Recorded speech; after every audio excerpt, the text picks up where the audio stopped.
So welcome. My name is Jessie Lane Lee and I am a holistic nutritionist, cookbook author, and cooking class instructor. I'm also the founder of jessielanewellness.com, where you are now live streaming this beautiful live online cooking class today. I am so excited because today we're making my Yuca Chips and Garlicky Green Guacamole. Now, if you have never cooked with yuca, this is what it looks like before we start working with it. It's a root vegetable and you are in for a treat because it is absolutely delicious. One of my favorite things to cook with, and I am totally addicted. So what you're gonna need for the class today is you're gonna need your yuca, you're gonna need grapeseed oil, you're gonna need some coarse salt, and for the guacamole, an avocado, lime, cilantro, and garlic. Yep, that's everything.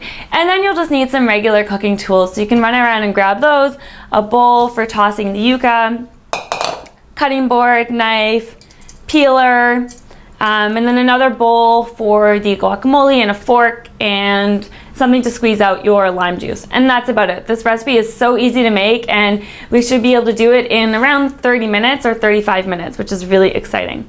Also, if you're just tuning in now, please preheat your oven to 450. Again, it takes a while for it to heat up and we're cooking these yuca chips at very high heat. And if you are new to cooking classes, I will quickly explain how they work. So these live online cooking classes are just that. They are live streamed. I am in real time coming to you from Toronto. So exciting.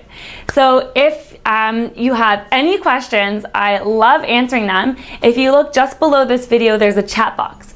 So whenever there's a question, type it in the chat. I'll be monitoring it this whole time and I'll make sure I answer your questions live while you're cooking as they come up. My favorite thing is answering these questions. I will warn you though, there's a bit of a delay between the real time and when you see me. So if you ask a question and I don't answer it right away, just give it a couple seconds and I will get to it. There's just a bit of a delay there. And the last thing you should know is that you can always pause. So if you gotta go pee or someone comes to the door and you gotta answer it, just hit pause on the video and then when you're done, you can come back, hit play and start baking along with us once more. You may be a little bit behind, but again, type your question in the chat. You'll just have to be a little bit patient to get your answer because it'll take a while to get there. So if you guys are ready, I'm gonna get started. So this is our yuca and we're gonna start by peeling it. Now this one has a bit of like a waxy thing that they put on it. I think because it comes from so far away, they want to make sure it stays nice and fresh. So I find using a regular peeler works really well to peel it. And you'll see as you start to peel, it's white, like bright white on the inside, which is pretty cool. So with this recipe, I just use one. You could so easily double it. I find one is enough for two people to have a really delicious snack. That's what we're gonna be doing with this yuca. I'm so excited to eat it. Yuca has a ton of health benefits, which is super good. One of them is it's really high in carbohydrates. It's almost a pure carbohydrate. So a really great source of energy. And it's gluten-free as well. So it's a great gluten-free carbohydrate. I think I'm gonna cut off this end. It's looking a little gross. And another thing about yuca is that it is also really high in B vitamins. So B vitamins are a vitamin, oh, my oven's ready, yay. B vitamins are another vitamin that is really good for energy levels. So when you combine the B vitamins in here along with the carbohydrate, really good pre-workout energizing snack. Really great source for that. And finally, it also has a lot of potassium. So great for maintaining blood pressure and electrolytes. So again, really good for a pre-workout kind of snack thing to keep you fueled, nice, quick, fast energy. So my yuca is almost done. Oh my God, that was a tough one. It's a little bit like woody near the end, so we're just gonna cut those parts off anyways. But it's actually nice and silky smooth on the inside. Look how beautiful that is. And there's almost little purple bits, and that's okay to keep as well. I like to just give it a quick rinse before I start cutting it, so I'm just gonna rinse it off here. Amazing. And then yuca also has a lot of health benefits as well. It has magnesium, it has zinc, it has manganese, tons of vitamins and minerals. So now when you start cutting, you kind of have to figure out where that toughness ends because you don't want to be eating that. I kind of hit it here. And again, bright white on the inside, just beautiful. I like to cut it in about 1.5 centimeter little discs. That way it gets really crispy on the outside, but still stays soft on the inside. If you want them to be super crispy, you can cut them a lot thinner. You just have to make sure you adjust the cooking time accordingly. Now again, my first little bit's a little bit tough here. I think I like missed a bit of a wood bit, but I'm gonna do it anyway. So this is what my width looks like for this one. And the cool thing about yuca is it has a couple different names. So you may have seen it before as cassava. Maybe you've seen that on a restaurant menu or online, so it has that name as well. Same vegetable, same thing. Sometimes you see it spelled with 2 C's, and sometimes you see it spelled with 1 C. Now, I was confused about this, so I did some research. And according to Wikipedia, when it's spelled with 2 C's, it's actually not referring to this delicious root that we're chopping up right now. It's referring to an ornamental plant that is not edible. So, if Wikipedia is right, that's pretty interesting because on restaurant menus and all over the internet you see recipes for Yuca Chips and Yuca fries, and it's being spelled with 2 C's. But correct is 1 C, or just call it cassava, and then you can't get mixed up and you won't go wrong. I just like saying yuca. I don't know. That's why I call this recipe Yuca Chips, because I think yuca is fun to say. Sometimes there's no real good reason for the way I name things, just because it's fun. So I'm almost done cutting these up here. How are you guys doing? Good? I don't see any questions. So I assume everybody is cutting right along with me. I'm getting really close to the end here. And when you get close to the end, you'll start feeling that almost like a woodiness, and that's when you stop. So I'm almost done using my nice big knife. Love this knife. It would be very difficult to do this cutting with one of those tiny little paring knives. So definitely highly recommend. Okay, so I'm hitting the kind of woodiness, so I'm gonna stop. So this is about the amount that I didn't end up adding. But now we have this beautiful bowl of Yuca Chips, to be, I guess, because they're not cooked yet. And I'm gonna drizzle them with grapeseed oil. And this is the cooking oil I use for this recipe, about 1.5 tablespoons. I'm gonna eyeball it. But the reason I use grapeseed oil is because it actually does really well at high heats. So we're cooking at 450, which is pretty high. And if we were to use an oil like olive oil, it would actually go rancid while it's cooking. And you don't want that to happen. Once oils go rancid, they start producing free radicals, which do cellular damage in your body. I'm also going to sprinkle it with some coarse sea salt. Now I chose the coarse stuff because I really like the extra burst of salty crunchiness it adds. And I'm adding about half a teaspoon. I knew it was half of something. Half a teaspoon of the coarse salt. Now if you don't have coarse sea salt, totally fine. It's still gonna work. I would just use a little bit less because it takes up more volume. So I go for like a 1/4 teaspoon because you don't want it to be super salty.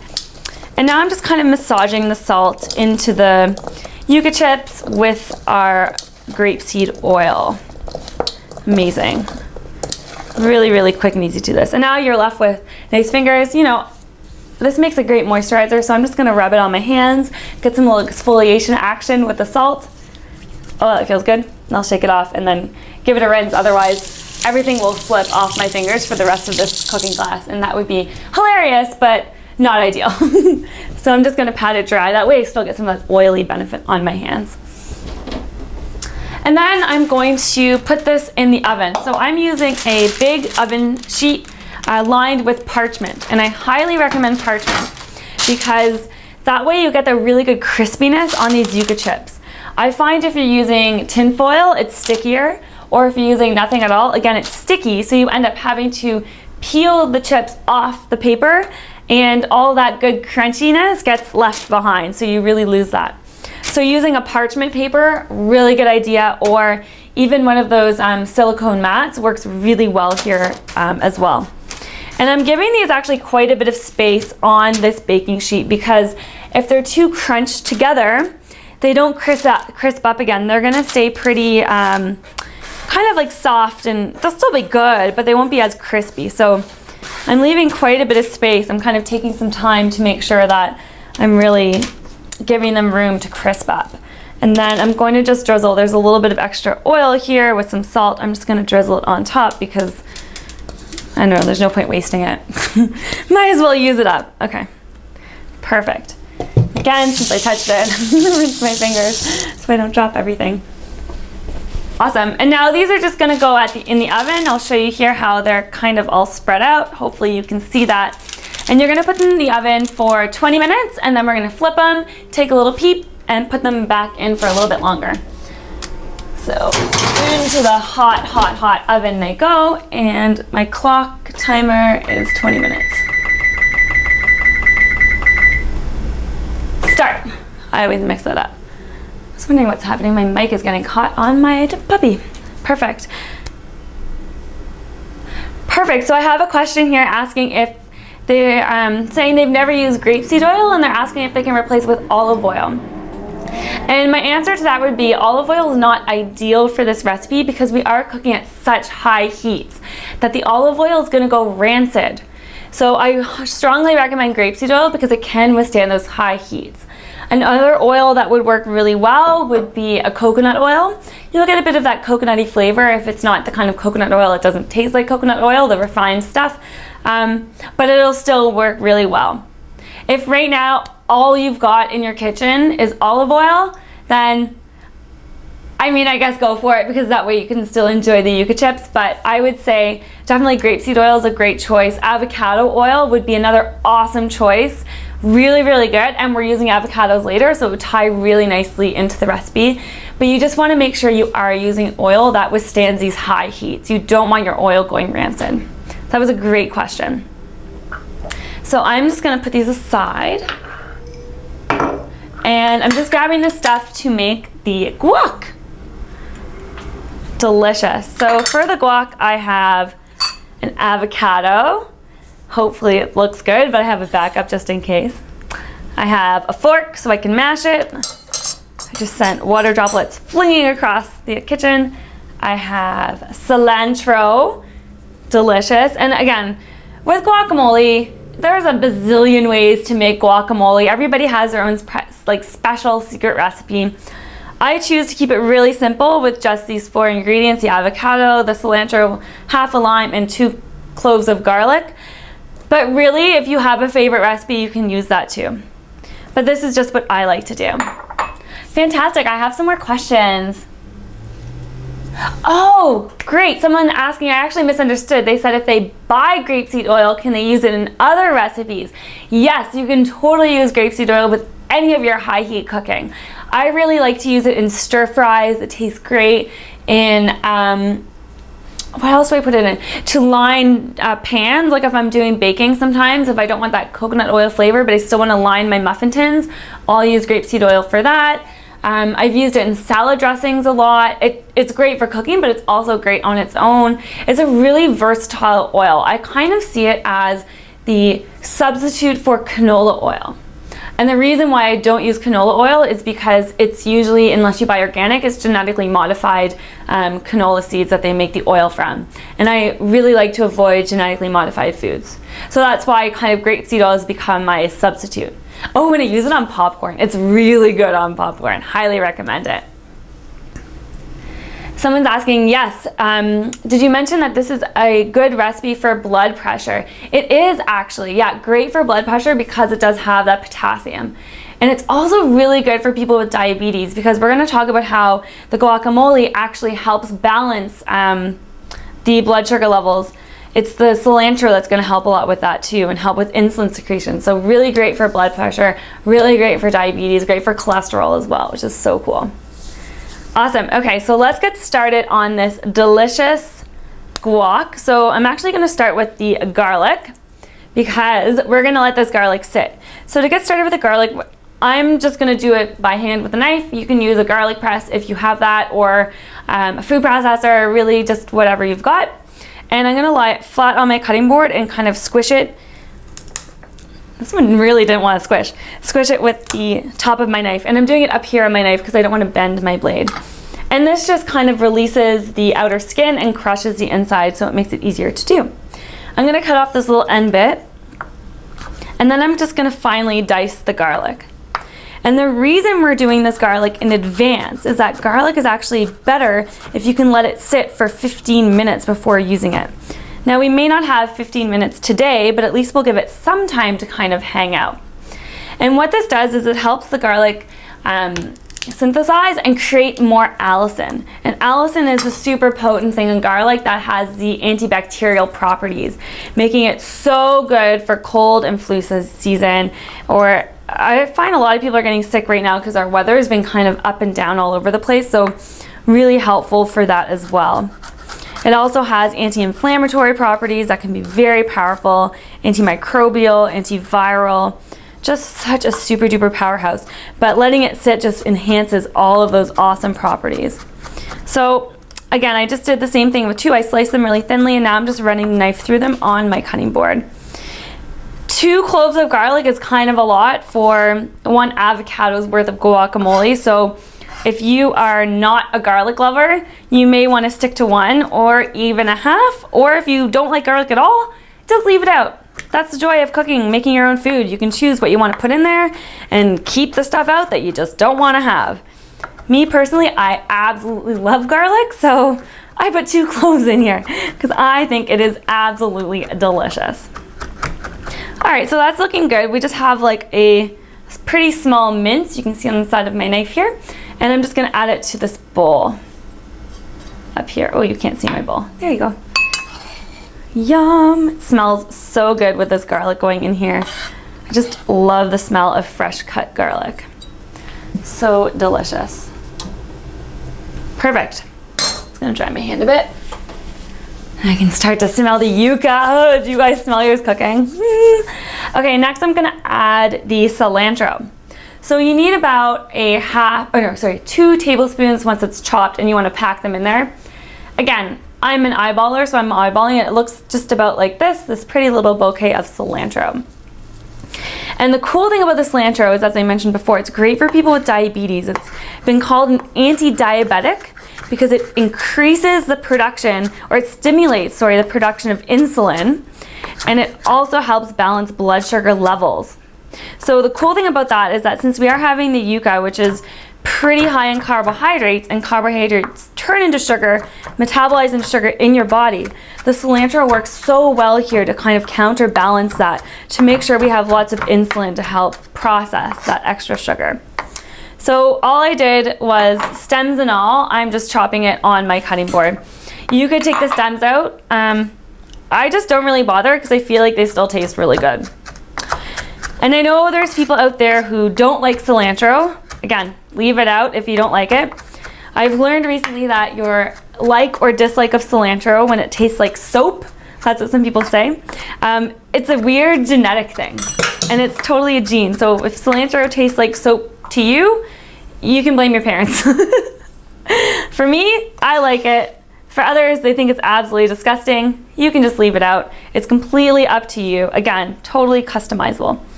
So I lost my fork in the process, but there we go. Got our cilantro done. So good. And we've got 12 more minutes till we check on our yuca. Now, is there any questions so far? Is everybody caught up? How is the pace? Let me know in the comments, because we're gonna have lots of time to chat while we wait for these lovely yuca chips to get cooking. So now I'm gonna add the lime. Now, I've chosen this tiny little cute lime, but it's pretty tough. Like, it's a really tough one. I think it's like newer. So what I like to do, whoops, my hands are still slippery from all the oil. I like to roll it out and really roll it. Like, I'm putting like a lot of weight into this. And this really helps release the juices of the lime. So I like to do that.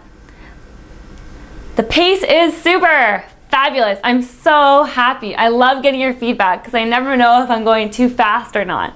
I've made this recipe so many times I can like fly through it, but it's your first time working with the ingredients. Sometimes it takes a little bit more. Or if you're slower, my mom's always worried she can't keep up, but she always does. So I'm just gonna roll this out. And I love adding lime to this because it's really high in vitamin C. And especially right now, I know so many people who are just totally dying of seasonal allergies. it's that time of year, right? But the cool thing about limes is they're really high in vitamin C. So we always think oranges and vitamin C, but citrus, all of them are high, especially limes too. And the cool thing about the vitamin C is it actually breaks down histamines, and histamines is what causes all of those inflammatory reactions related to allergies. So breaking down histamines is super important, and limes will help combat those histamines and make seasonal allergies a little bit more bearable. Fabulous question. Should I get organic limes or does it matter? That is such a great question. So limes are cool. So they're not on the Dirty Dozen or the Clean 15. So if you look at both, the Dirty Dozen is a list put together by the Environmental Working Group that talks about all of the produce that has the highest amount of pesticide residue. So if something's on the Dirty Dozen, it's highly recommended that you buy it organic. Limes are not. And they have a really thick skin. So if you're just using the juice, totally fine to buy conventional limes. If you are going to be zesting it though, I do recommend the organic ones, only because sometimes they put like the pesticides will get sprayed on there and that's where it stays. And also if you're zesting it, sometimes they like put a weird waxy thing, almost like the wax that we had on the yuca. So you don't really want to be zesting wax into your baking. So that would be my recommendation there. Awesome. Oh, great. Someone else is following along. Great. So happy to hear it. So I've got my lime in there. And the last thing I'm going to add is my avocado. Now let's cross our fingers and hope that this is a good one. Oh my gosh, I can smell the yuca. It smells so good. If you've never had it before, I'm so excited for you. It's also getting really hot in here because the oven's been on for a while. All right, so with my avocado, to open it up, what I like to do is grab a nice big knife and I just run the knife along the edge of the avocado, spinning it slowly and trying to keep it level so that where I started matches up where I stop. And then I just twist it open. Oh, and mine's not very good. It's not bad, but it's not ideal. Okay, but I have a backup. So I'm gonna grab my backup and hopefully cross your fingers with me that this one's good. If not, you know what, we'll salvage it, no worries. So again, running my knife along the edge. This one feels better than that one actually, now that I'm really paying attention. Twist it. Oh, it's perfect. Look at that. What a gift, eh? It's so hard with avocados. My trick is to normally, if you pop off the little belly button at the top, the little place where the stem goes in, and it's green, then usually it means that the avocado is gonna look beautiful like this. This one lied to me because where the top is, it's beautiful and green, but the sides are turning brown. So later what I might do is just cut around those bits and take out the center bit that's not black, but for the rest of the recipe, we will put this guy aside and we'll work with this beautiful, picture perfect avocado. Oh. So what I'm gonna do for this avocado is I'm actually gonna peel it. So it's a little bit messier, you get your hands a little bit dirtier, but when you peel it, you can get everything off. Like look how there's nothing that's staying behind onto this peel. You get so much more. And it's really important to peel as well because that deep green outer shell, like if I go right up to this like deep green outer shell, that's where all of the antioxidants are. So if you end up scooping it, which a lot of people do, just scoop it with a spoon, which does work really well, you lose some of this nutrient. Like I'm able to get so much off, there's like nothing that I'm wasting. And it's nice too, because avocados, you know, they're not cheap, so it's nice not to have to waste it. And I'm gonna do the same with this one, but first I will remove the pit. Someone else says, I hate when that happens. I know, it's so awful when you have your avocado and it's like brown inside. So I'm gonna remove the pit by whacking it with my knife near the base again, right on the pit. You wanna be careful, you don't whack your fingers, that would be bad, and pull it right off. Now we're gonna actually keep this pit because with your guacamole, if you aren't eating it right away, or maybe you're only gonna have half of it now, if you store it with a pit inside, it actually stays green a lot better than without the pit. So it keeps that oxidation a lot, it slows it down so it's not turning brown and oxidated. The other thing I like to do when I do store is I'll stick the pin in and then I'll put plastic wrap over top and press the plastic wrap into the guac. And this way there's no oxygen or air getting in between the top layer so it doesn't get brown. So save your pit unless you know you're gonna devour this whole thing after we're done cooking, which probably is gonna happen in our house. The Raptors game is on tonight, very exciting. This is our little Raptors snack. If you follow basketball, it's been an exciting season for us. If you don't, you have no idea what I'm talking about, and that's fine too. So I'm just gonna peel this other one, and I have a couple like weird bits that I'm peeling out. Pull that, okay, perfect. And then I'm just gonna really loosely chop it up. We're gonna mash it with a fork, so you don't have to do a really good job cutting it, but I find it's a little bit easier if we just run a knife through it once, just really loose. And avocados have a ton of health benefits. So we already talked about they have antioxidants, which is especially strong in that dark green layer. And antioxidants are so important because we have free radicals that bounce around our bodies, causing all the cellular damage, which eventually in the long run leads to cancer. So free radicals actually antioxidants neutralize the free radicals, so it prevents all that awful damage from happening. So my Yuca Chips are at 4 minutes. I'm just gonna peek in on them. Okay, yeah, they're looking good. Exciting. The other thing about avocados is that they're a really good source of healthy fats, which is awesome. I'm just mashing them now. I like to use the back of a fork because I like my guac to be a little bit like chunky. If you like your guac super duper smooth, then go right ahead and throw it in some sort of a blender or food processor, whatever you've got. But I like to use a fork because then it adds some nice chunks and texture, and it's really delicious. But it's, again, to each his own. That's the best part about making your own food. We have a question here, really good question. Should the rule of thumb be to peel your avocado? Yes, I would say definitely to peel your avocado is the way to go, because again, you're not gonna lose anything. Like if you look at my peel, there's nothing left on there. Whereas when you scoop it out, there's always little bits that you just can't reach. So I would say definitely peel it. The only times that maybe I wouldn't peel it is if I'm doing like a live cooking demo and I can't wipe my hands off because it is a little bit messier, but yes, definitely peel your avocado always. Definitely. So avocado contains oleic acid, which is actually a really healthy fat that's going to help you absorb all the fat-soluble vitamins that we're having with this recipe. And the cool thing about the fat in avocado, again, it's that healthy kind of fat, and it doesn't actually turn into fat. Your body uses it for all kinds of things, including energy. So this is such an energizing meal. It's so delicious. All right, so this is looking pretty good to me. I'm gonna give it a try. And you'll notice I didn't add salt. So the reason I don't add salt to this guacamole is because I know I'm gonna be enjoying it with these Yuca Chips, and I put salt on those. So I find they're salty enough, I don't need salt in the guac. Same thing if I was gonna be doing, eating this with a regular like corn chip. Those corn chips are so salty that you just don't need the extra corn, or you don't need the extra corn, you don't need the extra salt. So I don't add it. If you're gonna be using it as a veggie dip, then for sure, go ahead, sprinkle some salt in there.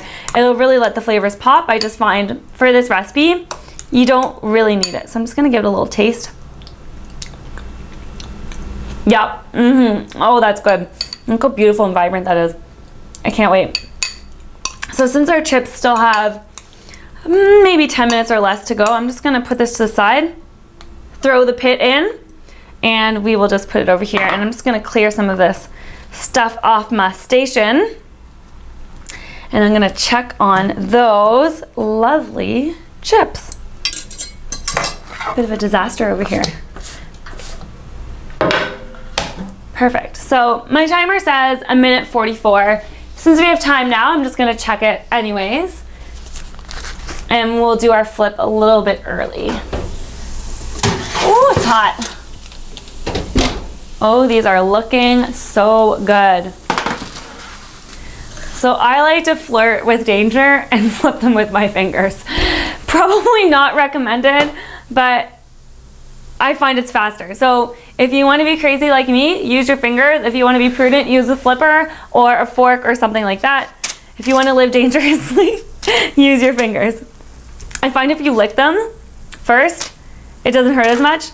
But then if you're sharing this with anybody, they're not going to be pleased to know that you lick them while you flip them. So probably use a spatula. We're fun this way. Oh my gosh, if you guys can see, these are getting so beautiful golden brown. I'll lift one up, not with my fingers, in a moment. Oh yeah. I have a question here too. So great question. The guac will be awesome. Yes, it will. Is there an alternative to the Yuca chips? Of course. So any chips that you buy at the store, like corn chips, would be great. Just again, organic, because corn is usually genetically modified. But vegetables taste so good in guacamole, like a celery or a carrot. Really good option as well. And you don't have to be eating it with chips, right? You can do it with burrito bowls. You can do it with tacos. You can do it with a spoon. That's what I do. Or like smush it on some toast, whatever you have. Really versatile. So I'm gonna show you, this is my favorite chip. Look how nice that looks. Oh, it's burning my fingers, but beautiful. So golden. Okay, so for these, mine are looking pretty golden. I'm gonna put them in for just 10 more minutes because I don't think they need a whole lot more time. If you've gone skinnier than mine, then you probably only need 5 minutes or like even less. So, oops, okay, put these back in. And I will set my timer. Start. Yes, awesome. So, very exciting. So I'll tell you the little story behind these Yuca chips because I just realized I never told you. So these are actually something that the first time I had them was at a restaurant and they blew me away because, well, they were deep fried and they were Yuca fries or cassava fries with guacamole, and it was like the best appetizer ever. And I was just addicted, and I was so curious to know what this cassava was. And that's why I started looking into it more and figured out it's this gorgeous root. I still have one here. I'm making a second batch. It's this gorgeous root, and I got so excited about it. So cassava is really cool. You can find it in a lot of different places. It actually is in cake recipes. I've seen it in a ton of different like gluten-free kind of bready recipes because it has a bit of a bready texture since it has so much carbohydrate. I've also seen it turned into tapioca. So tapioca starch is made from cassava. So that's probably something that's a little bit more familiar to you, which is really neat. So when I saw this at the restaurant, I got super excited, but it was in fry form. And the thing with fries is that they're delicious, but their dipping ability isn't quite as good as chips. So that's why I decided to make chips, because they can dip and hold a lot more guac. These would also be a really great substitute for regular nachos. So you could do the cassava or Yuca chips with like a nice cheese sauce. I like to do the vegan cheese sauces with nutritional yeast and cashews and stuff like that, and just make this delicious like taco creation with salsa, and it would be so, so good. So very versatile recipe. They're also really good just by themselves. You don't even need to do the guac. I love the guac, but by themselves they make a really delicious snack. So while we wait for that, I'm going to tell you a little bit more about my other live online cooking classes. So I've done quite a few now. I absolutely adore doing them, and I've recorded all of them. So if you're interested, you can go to jessielanemwellness.com/live-online-cooking-class. It's a long one, but I'll have the link below, so don't worry about that. And you can check out the other ones I've done. I recently did a vegan lemon curd, and that one was a free live class just like this one, so you can watch it tomorrow if you want to. And then I've done a couple paid ones. So I did one that was my Thai rice wraps with peanut sauce that I think you guys will really love because it kind of goes with this recipe a little bit, and it's just delicious. And if you've ever seen those beautifully done rice wraps and thought, how the heck do they roll those? Then that class is for you, because I walk you through the steps on how to properly roll up those Thai rice wraps. And then we make this awesome peanut sauce. If you're a peanut sauce lover like me, you're gonna love this sauce. So please go over there, check out the other cooking classes. Some of them, I think the vegan one's the only free one up there right now, and then the other ones are paid. So there's a good mix, and they're not very expensive at all.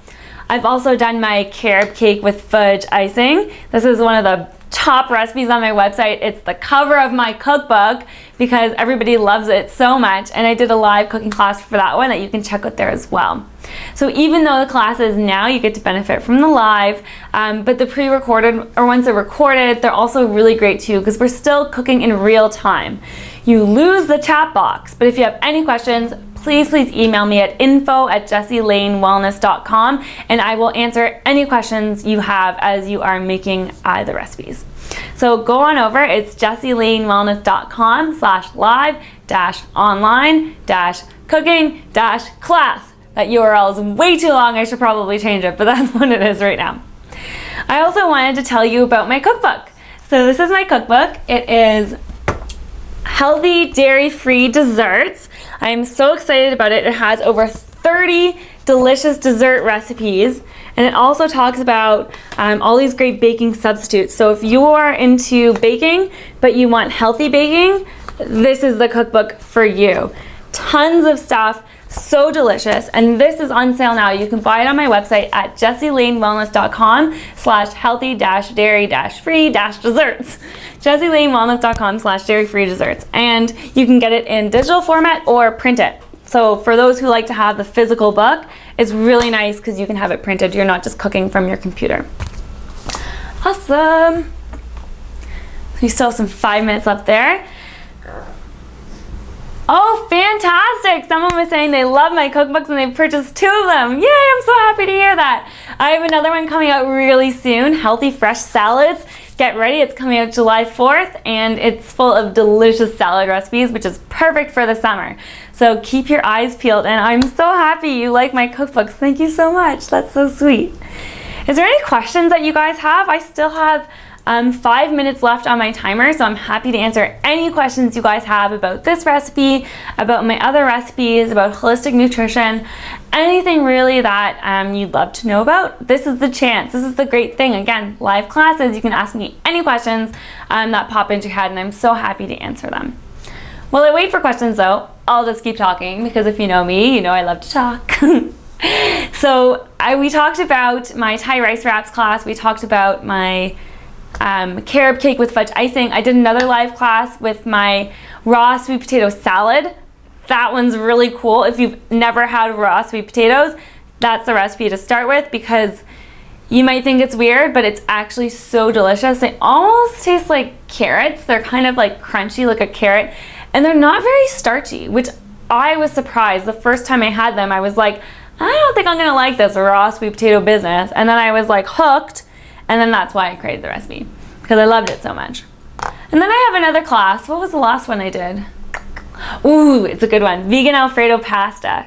Love this one. So if you're vegan and you've been missing Alfredo, or if you're dairy-free, lactose intolerant, this recipe is so good because it has a delicious vegan creamy Alfredo sauce that tastes so similar to the real thing, and it has all that rich creaminess. And then we have some roasted red peppers, some spinach, and basil, I think, in there. So really, really great recipe to check out.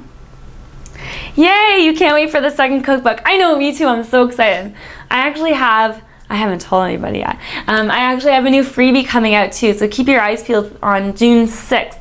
You'll get a chance to get my new ebook that will be totally free, and it's called Healthy Eating on a Budget. I'm so excited for it. We've been spending so much time putting it together, and it's pretty much ready to go, so that will be really exciting too, because I love doing like a mix of the free stuff and then the paid stuff too, because I gotta make a living somehow. Awesome. Fabulous. Okay, so you must have attended my last class. Someone's asking, what is the name of the spiralizer you used for the sweet potato salad? So I have the Paderno spiralizer. It's like the white one. And if you purchase that class, at the bottom I have a link to where you can buy it. And if you want to send me an email, info@jessielanewellness.com, I can directly send you to where you can get it on Amazon. But the one I have is Paderno. It's like the big one with like the 2 ends and then the middle bit, and then you kind of spin it. I like that one because it's a little bit more hardy. You can get these really little ones that look like a V, and you hold it and you just twist it by hand. That's really great for soft things like zucchini. But if you're doing sweet potatoes, that can get like a huge workout. Even on this thing, the one I have, like my arm is like sore. I think in the video I'm like, oh my God, it's so sore because it's so much twirling in it. You have to really push it to get it to go.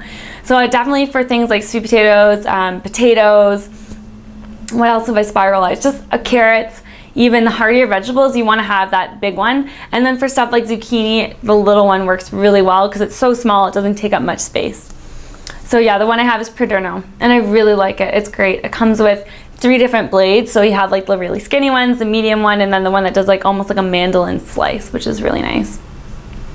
And that would be great for this. If you have a mandolin, if you wanted super duper crispy chips, you could do them on a mandolin, and that would work really well. You would just cut the cooking time like way down. I'd imagine like 5 minutes, flip, and then 2 minutes. You wouldn't want to cook it very long because it would be so much thinner than what we're doing here. So we have a minute. I'm just gonna peek in here. Oh, it's looking good. Oh my goodness. It's so hot in here. The oven is so hot. I'm looking forward to turning it off and digging into this delicious dish. I am so excited for it. Now, I don't have another live online cooking class planned yet, but in June, I'll be doing a live webinar. So keep your ears and eyes open for that. And then in July, probably we'll add another live class. And because I just love doing these. It's so much fun. It's so much fun cooking with you, especially with people from like all over the place. It's so much fun. It's such a pleasure. And then it's cool when we get to play with like new things like yuca. I can't wait to hear what you guys think of these chips. If you've never had it before, it's just so exciting. So delicious. I love it because it's like crispy on the outside, but like chewy on the inside, and like it almost tastes like a bready kind of thing mixed with like a potato. I don't even know. You guys are gonna have to taste it in 2 seconds. Oh my gosh, we're ready. Yay! All right, so I'm gonna pull these out. Oh my gosh, they smell fabulous. They are sizzling hot. I'm gonna use a fork this time. Oops. That was a spoon. And I'll show you. Let's get a good one. Oh yeah, look at this. Look at this beauty. Oh my goodness. Normally I would taste it, but I feel like this is gonna burn my mouth off if I try it right now. But you can see like some of the smaller ones got really dark, so you gotta keep an eye on them. I probably should have removed this guy because look how dark he got. He's gonna be super crispy. And burn my fingers. But so the smaller ones you kind of want to keep an eye on because they get a little bit dark, but the nice big juicy ones, oh my goodness, so good. These are looking fabulous. So I would let them cool for at least 5 minutes before digging in because they are super hot and they will completely burn your mouth. I speak from experience, so I'm not going to try it right now. Normally I would, but I don't want to burn my mouth. So there you have it. This is my Yuca Chips and my Garlicky Green Guacamole. Such a great snack. So good for entertaining appetizers, snacks, anytime really, especially in the summer. And thank you guys so much for tuning in. Yay! Someone says theirs looks exact same as mine. I'm so happy they worked out for you. I can't wait for you to try them, and please let me know what you think. But just let them cool so you don't burn your mouth. Oh, I'm so happy. Someone's saying they really appreciate the background I give with each dish and the benefits. And that's what I love to do. I think that's so much fun, again, about the live classes. I can really get into it. You're learning, you're cooking, and then you're eating. So much fun. And from your own kitchen, so you can be in your pajamas the whole time. Well, thank you guys so much for tuning in. I can't wait to see you again. If you have any questions, you can send me an email at jessielanewellness.com or info@jessielanewellness.com. Have a great night, guys. Bye.